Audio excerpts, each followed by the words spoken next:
বিসমিল্লাহির রহমানির রহিম।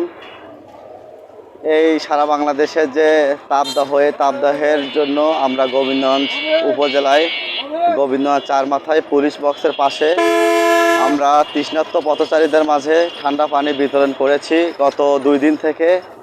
আজকে আমাদের 3 দিন পর্যপূর্ণ। আমরা যতদিন বৃষ্টি না হচ্ছে আমরা ততদিন এইভাবেই মর্তুজা ফাউন্ডেশন থেকে আমরা এইভাবেই পথচারীদের মাঝে ঠান্ডা পানি বিতরণ করে যাব ইনশাল্লাহ। শুধু এইটুকুই নয়, এর আগেও আমরা অনেক কাজ করেছি মর্তুজা ফাউন্ডেশন থেকে।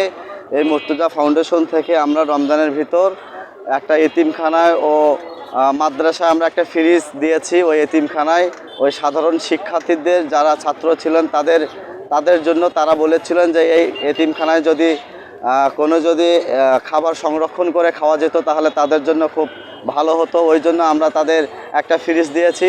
পাশাপাশি আমরা ঈদের আগে 5টি ইউনিয়নের শাড়ি লুঙ্গি দিয়েছি এই মর্তুজা ফাউন্ডেশন থেকে আমরা ইফতার করাইছি। পাশাপাশি আমরা মানব কল্যাণে আছি সবসময়। মর্তুজা ফাউন্ডেশন সাধারণ মানুষ যেখান থেকেই সাড়া দেবে আমরা আমাদের সর্বোচ্চ চেষ্টা করব তাদের সাড়া দেওয়ার জন্য। আমরা সবসময় চাই যে সাধারণ মানুষ ভালো থাক, সুস্থ থাক। আমরা এই জন্যই সবসময় মর্তুজা ফাউন্ডেশন আছে, থাকবে, আগামীতেও থাকবে ইনশাআল্লাহ। ধন্যবাদ।